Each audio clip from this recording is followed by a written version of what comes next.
സിദ്ദിഖ് ഇപ്പോൾ ദീർഘനാളിന് ശേഷം പ്രത്യക്ഷപ്പെട്ടിരിക്കുന്നു. മനസ്സിലാകുന്ന അഭിഭാഷകന്റെ അടുത്തേക്ക് അഡ്വക്കേറ്റ് രാമൻ പിള്ളയെ കണ്ട് തിരിച്ചിറങ്ങുകയാണ്. സിദ്ദിഖ് ഒരു പക്ഷേ അന്വേഷണ സംഘത്തിന് മുന്നിൽ ഹാജരായേക്കാം. നോട്ടീസ് ലഭിച്ചാലുടൻ സിദ്ദിഖിന്റെ മകൻ ഷഹീൻ സിദ്ദിഖും ഒപ്പമുണ്ട് എന്നാണ് മനസ്സിലാകുന്നത്. ഷഹീൻ സിദ്ദിഖിന്റെ ദൃശ്യങ്ങളാണ് കണ്ടുകൊണ്ടിരിക്കുന്നത്. തൊട്ടുപുറകിൽ സിദ്ദിഖ് ഉണ്ട് എന്നതും അതിനോട് ചേർത്ത് വെക്കണം. ഏറെ നാളുകൾക്ക് ശേഷമാണ് നടൻ സിദ്ദിഖ് ഇപ്പോൾ മാധ്യമങ്ങൾക്ക് മുന്നിൽ അല്ലെങ്കിൽ പൊതുജനങ്ങൾക്ക് മുന്നിൽ പ്രത്യക്ഷപ്പെടുന്നത്. ദീർഘകാലം ഒളിവിലായിരുന്നു സിദ്ദിഖ്. ഈ കേസുമായി ബന്ധപ്പെട്ട വിവരങ്ങൾ വന്ന കാലം മുതൽ ഒളിവിലായിരുന്നു സിദ്ദിഖ്. അതിനുശേഷം ഇപ്പോൾ സിദ്ദിഖ് പൊതുസമക്ഷം പ്രത്യക്ഷപ്പെട്ടിരിക്കുന്നു. അഡ്വക്കേറ്റ് രാമൻ പിള്ളയെ കണ്ട ശേഷം അദ്ദേഹം പുറത്തേക്ക് പോവുകയാണ് എന്നാണ് മനസ്സിലാകുന്നത്. സിദ്ദിഖ് ഇപ്പോൾ ഒളിവ് ജീവിതം അവസാനിപ്പിച്ച് മടങ്ങി വന്നിരിക്കുന്നു എന്ന വിവരങ്ങളാണ് ഈ ഘട്ടത്തിൽ പുറത്തു വരുന്നത്. സിദ്ദിഖിന്റെ ഒളിവ് ജീവിതം അവസാനിച്ചിരിക്കുന്നു. സിദ്ദിഖ് എന്തെങ്കിലും മാധ്യമങ്ങളോട് സംസാരിച്ചു എന്ന കാര്യത്തിൽ വ്യക്തതയില്ല. ഒരുപക്ഷെ എന്തെങ്കിലും ഒരു വരിയോ രണ്ട് വരിയോ പറഞ്ഞ് അവസാനിപ്പിച്ച് കാണും.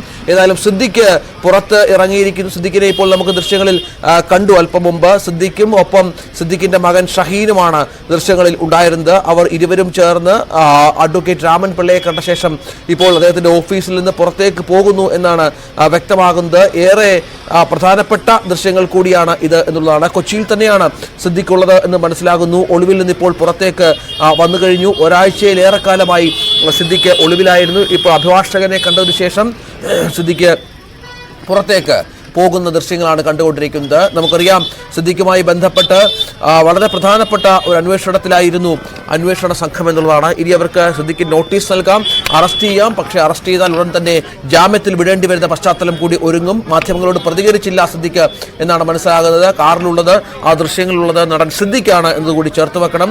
ഒളിവിൽ പോയിട്ട് ഒരാഴ്ചയിലേറെയായി. ഇപ്പോൾ ഒളിവ് ജീവിതം അവസാനിപ്പിച്ച് അദ്ദേഹം ഇതാ പുറത്തേക്ക് വന്നിരിക്കുന്ന പശ്ചാത്തലമാണ് കാണാൻ സാധിക്കുന്നത്. നമുക്ക് ആ ദൃശ്യങ്ങളിൽ കാണാം. സിദ്ദിഖിന്റെ ദൃശ്യങ്ങളാണ് കണ്ടുകൊണ്ടിരിക്കുന്നത്. ആ സിദ്ദിഖാണ് ആ ദൃശ്യങ്ങളിൽ ഉള്ളത് എന്നതുകൂടി ചേർത്ത് വായിക്കേണ്ടി വരും. ഒളിവ് ജീവിതം അവസാനിപ്പിച്ച് സിദ്ദിഖ് ഇപ്പോൾ പുറത്തേക്ക് ഇറങ്ങിക്കഴിഞ്ഞു. അതിനുശേഷം മകനൊപ്പം പുറത്തേക്ക് പോകാനുള്ള ശ്രമത്തിലാണ്. പക്ഷേ അവിടെ തന്നെയുണ്ട് സിദ്ദിഖ്. ആ കാറിനുള്ളിൽ തന്നെയുണ്ട് സിദ്ദിഖ് എന്നുള്ളതാണ് നമുക്ക് ദൃശ്യങ്ങൾ കാണാം. സിദ്ദിഖിന്റെ ദൃശ്യങ്ങളാണ് പ്രേക്ഷകർ കണ്ടുകൊണ്ടിരിക്കുന്നത്. അല്പം മുമ്പാണ് സിദ്ദിഖ് അഭിഭാഷകനെ കണ്ടതിന് ശേഷം പുറത്തേക്ക് ഇറങ്ങി വന്നത്. അഭിഭാഷകനെ കാണാൻ പോകുന്ന വിവരമടക്കം രഹസ്യമായിരുന്നു എന്നതുകൂടി ചേർത്ത് വെക്കണം. അതിനുശേഷം കാറിനുള്ളിൽ കയറി രവീന്ദ്രന്റെ ആജ്ഞ രാമൻ പിള്ളയെ കണ്ട ശേഷം മടങ്ങുകയാണോ സിദ്ദിഖ്?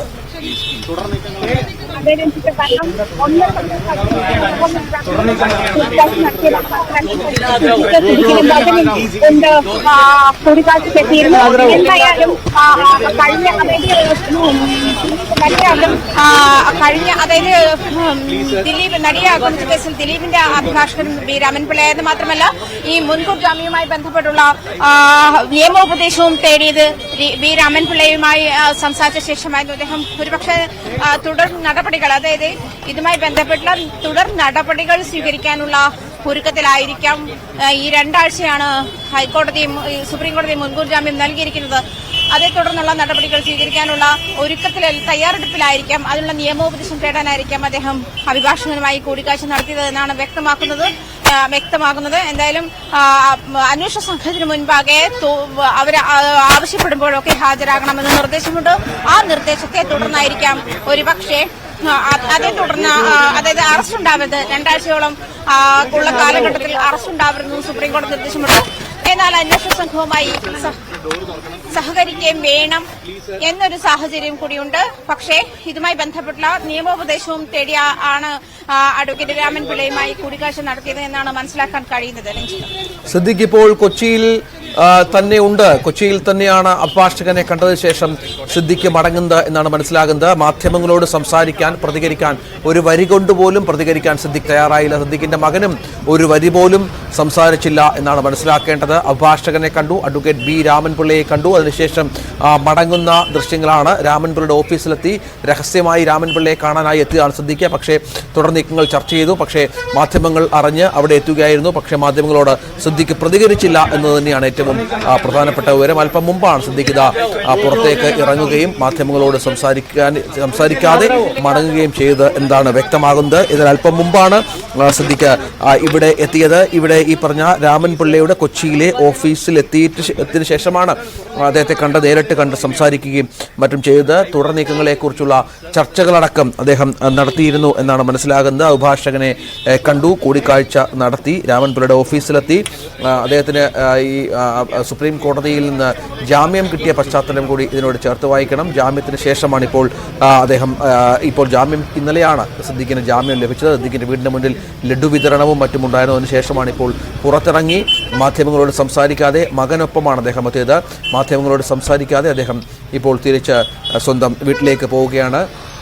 ആജ്ഞ, എന്താണ് കേസിന്റെ തുടർ നീക്കങ്ങളാണോ താരം ചർച്ച ചെയ്തത്?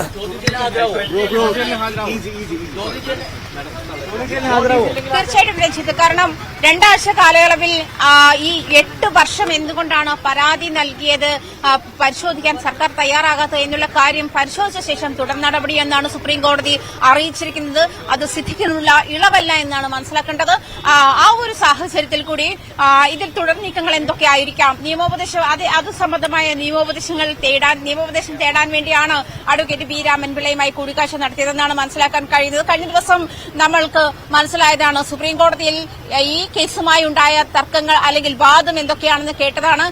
കേരളം ഹേമ കമ്മിറ്റി റിപ്പോർട്ടുമായി ബന്ധപ്പെട്ട് എടുത്തിരിക്കുന്ന നടപടികളൊക്കെ അഡീഷണൽ സോളിസിറ്റർ ജനറൽ സുപ്രീം കോടതിയെ ബോധ്യപ്പെടുത്തുന്ന സാഹചര്യമുണ്ടായി. അത് ബോധ്യപ്പെടുത്തിയ ശേഷം മാത്രമേ അതിനകത്ത് ഇതിനുള്ള, അതായത് 8 വർഷം കൊണ്ട് എന്തുകൊണ്ടാണ് ഈ അതിജീവിതയുടെ പരാതിയിൽ നടപടിയെടുക്കാതിരുന്നത് എന്നുള്ള സാഹചര്യം മനസ്സിലാവുകയുള്ളൂ, അല്ലെങ്കിൽ വ്യക്തമാക്കാൻ കഴിയുകയുള്ളൂ എന്നുള്ളത്. പക്ഷേ അത് എന്തുകൊണ്ട് എന്ന് സർക്കാർ വ്യക്തമാക്കണം എന്നുള്ള ഒരു സാഹചര്യം കൂടി മുന്നോട്ട് വെച്ചിരിക്കുന്ന അവസ്ഥ കൂടിയുണ്ട് സുപ്രീം കോടതിയിൽ. അതുകൊണ്ട് തന്നെ ഈ 2 ആഴ്ച കാലയളവിനുള്ളിൽ ഈ മനസ്സിലാക്കുന്നത്, നിയമവൃത്തങ്ങൾ പറയുന്നത് ഇങ്ങനെയാണ്, അതായത് 2 ആഴ്ച കാലത്തേക്ക് സുപ്രീം കോടതി ഇദ്ദേഹത്തിന്റെ അറസ്റ്റ് തടഞ്ഞ ഒരു സാഹചര്യമുള്ളത് അത് സിദ്ദീഖിനുള്ള ഇളവായിട്ട് പരിഗണിക്കാൻ കഴിയില്ല.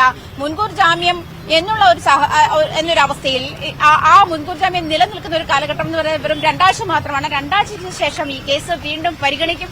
ആ പരിഗണിക്കുന്നതിനുള്ളിൽ എന്തൊക്കെ സാധ്യതകളാണ് തനിക്ക് പഴുതടയ്ക്കാനുള്ളത് എന്ന് തേടിയായിരിക്കാം ഒരുപക്ഷെ സിദ്ദീഖ് ഇവിടെ ഹാജരായത്. ഹൈക്കോടതി മുൻകൂർ ജാമ്യം തള്ളിയത് കഴിഞ്ഞ 24-ാം തീയതിയാണ്. അതേ തുടർന്നുള്ള ഒരാഴ്ച മുഴുവൻ SIT സിദ്ദീഖിന്റെ പിന്നാലെ ഉണ്ടെന്ന് പറയുമ്പോഴും സിദ്ദീഖിനെ എന്തുകൊണ്ട് കണ്ടെത്തിയില്ല, അറസ്റ്റ് ചെയ്തില്ല എന്നുള്ള കാര്യങ്ങളൊക്കെ അങ്ങേയറ്റം വിവാദങ്ങൾക്കും വിമർശനങ്ങൾക്കും ഇടയാക്കിയ ഒരു അവസ്ഥ കൂടി കേരളത്തിൽ സംജാതമായിരുന്നു.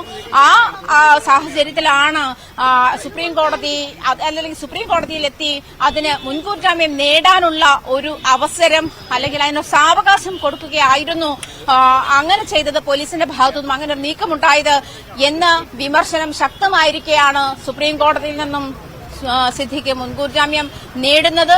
അതും 2 ആഴ്ചത്തെ ഇളവിലാണ്. ഈ പ്രധാനമായിട്ടും എടുത്തു പറഞ്ഞ കാര്യം രഞ്ജിത്തിന് അറിയാം.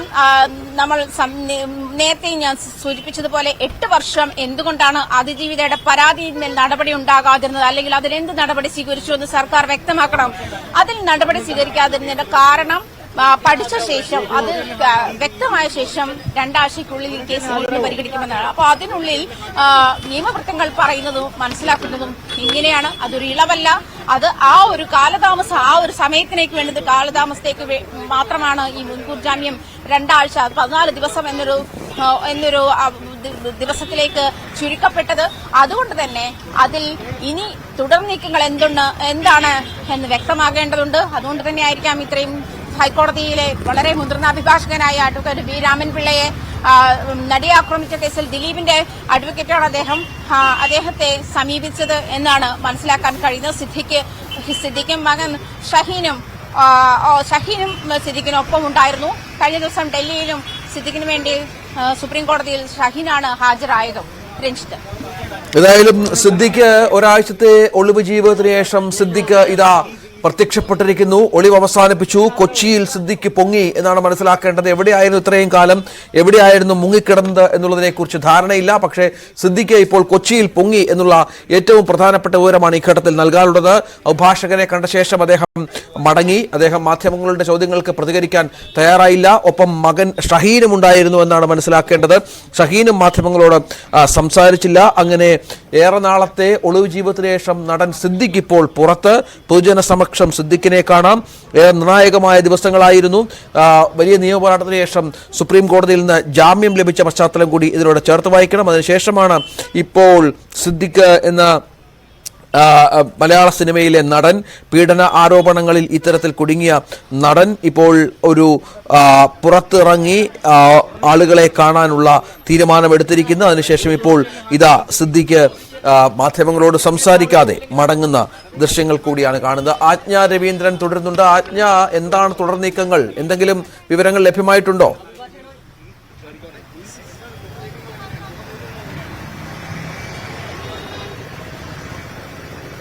രഞ്ജിത്ത്, അഡ്വക്കേറ്റ് പി രാമൻപിള്ളയുമായി തുടർ നടപടികൾ വ്യക്തമാക്കുന്ന അല്ലെങ്കിൽ തുടർ നടപടികളിൽ ക്ലാരിറ്റി വരുത്തുന്ന തരത്തിലുള്ള നിയമോപദേശം തേടാനാണ് സിദ്ദിഖ് എത്തിയതെന്നാണ് മനസ്സിലാക്കാൻ കഴിയുന്നത്. എന്തായാലും ഞാൻ നേരത്തെ സൂചിപ്പിച്ചതുപോലെ 2 ആഴ്ച നീളുന്ന മുൻകൂർ ജാമ്യത്തിനുള്ളിൽ, ജാമ്യ കാലാവധി അവസാനിക്കുന്നതിനുള്ളിൽ അടുത്ത നടപടിയിലേക്ക് കടന്നേ കഴിയുകയുള്ളൂ. കാരണം ഇത് അങ്ങേ അറ്റം ഗുരുതരമായ ആരോപണമാണ്, ലൈംഗിക ആരോപണമാണ് സിദ്ദിഖിനെതിരെ അതിജീവിത ഉന്നയിച്ചുകൊണ്ട് വന്നിരിക്കുന്നത്. മുൻപും പരാതി നൽകിയിട്ടില്ല എന്നുള്ളതല്ല, മുൻപ് പരാതി നൽകിയിരുന്നു, അന്ന് പോലീസ് കേസെടുത്തില്ല. അതിനുശേഷം അമ്മയുടെ സംഘടനാ ഭാരവാഹിക്ക് പരാതി നൽകിയിരുന്നു, അദ്ദേഹവും ഇതുമായി ബന്ധപ്പെട്ട് കേസെടുത്തിട്ടില്ല എന്നുള്ള കാര്യങ്ങളും വ്യക്തമാണ്. നേരത്തെ തന്നെ നടി ഈ കാര്യം വ്യക്തമാക്കിയിട്ടുള്ളതുമാണ്. ഇത്തരം കാര്യങ്ങൾ ഒരുപക്ഷെ അഡീഷണൽ സോളിസിറ്റർ ജനറൽ സുപ്രീം കോടതിയെ ബോധ്യപ്പെടുത്തി, കേരളത്തിന് വേണ്ടി ഹാജരായിട്ടുള്ള അഡ്വക്കേറ്റ് സുപ്രീം കോടതിയെ ബോധ്യപ്പെടുത്തേണ്ട സാഹചര്യമുണ്ട്.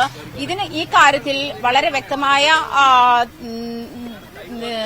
വിശദീകരണം നൽകട്ടെ, അതിനുശേഷം ഇക്കാര്യത്തിൽ തീരുമാനമെടുക്കാം എന്നാണ് സുപ്രീം കോടതി പറഞ്ഞത്. അതിന് 2 ആഴ്ച കാലാവധിയാണ് നൽകിയിരിക്കുന്നത്. ഈ 2 ആഴ്ച എന്ന് പറയുന്ന കാലാവധിക്കുള്ളിൽ ഈ കാര്യം വ്യക്തമാക്കുകയും പ്രധാനമായിട്ടും എന്തുകൊണ്ട് ഇത്ര കാലതാമസം വന്നു, പരാതിപ്പെടാൻ എന്തുകൊണ്ട് കാലതാമസം വന്നു, അല്ലെങ്കിൽ പരാതിയിൽ നടപടിയെടുക്കാൻ, ഈ 2 ചോദ്യങ്ങളും സുപ്രീം കോടതി ആരാഞ്ഞിരുന്നു. സർക്കാരിനെതിരെ രൂക്ഷ വിമർശനമാണ് സുപ്രീം കോടതി ഇതുമായി ബന്ധപ്പെട്ട് ഉന്നയിച്ചത്. അതുകൊണ്ട് തന്നെ ഈ 2 ആഴ്ച കാലയളവ് എന്ന് പറയുന്നത് ആ ഒരു ആനുകൂല്യത്തിൽ ലഭിച്ച ഒരു ഇളവാണ്, അല്ലെങ്കിൽ അതിന്റെ ഒരു ആനുകൂല്യം മാത്രമാണ്.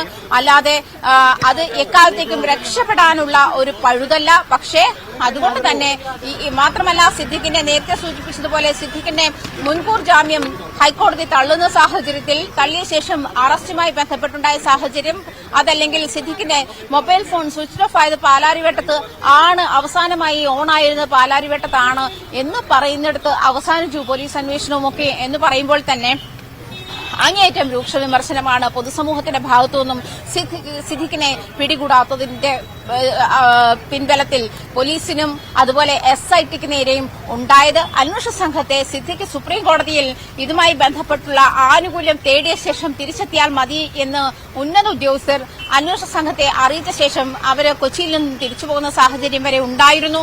അപ്പോൾ ഈ ഒരു നടപടി, അതായത് ഉന്നത ബലാത്സംഗ കേസിൽ ഹൈക്കോടതിയുടെ ഭാഗത്ത് നിന്ന് അതിരൂക്ഷമായി വിമർശനമുണ്ടാകുന്നു, മുൻകൂർ ജാമ്യം തള്ളുന്നു. അതിനുശേഷം സിദ്ദിഖ് എവിടെ എന്ന ചോദ്യമായിരുന്നു ഉയർന്നത്. അതിനിടയിലായിരുന്നു സിദ്ദിഖ് സുപ്രീം കോടതിയെ സമീപിക്കുകയും അങ്ങനെ ഇടക്കാല ജാമ്യം അനുവദിക്കുകയും ചെയ്തത്. 2 ആഴ്ചത്തേക്കുള്ള ജാമ്യം ആണ് നൽകിയിട്ടുള്ളത്.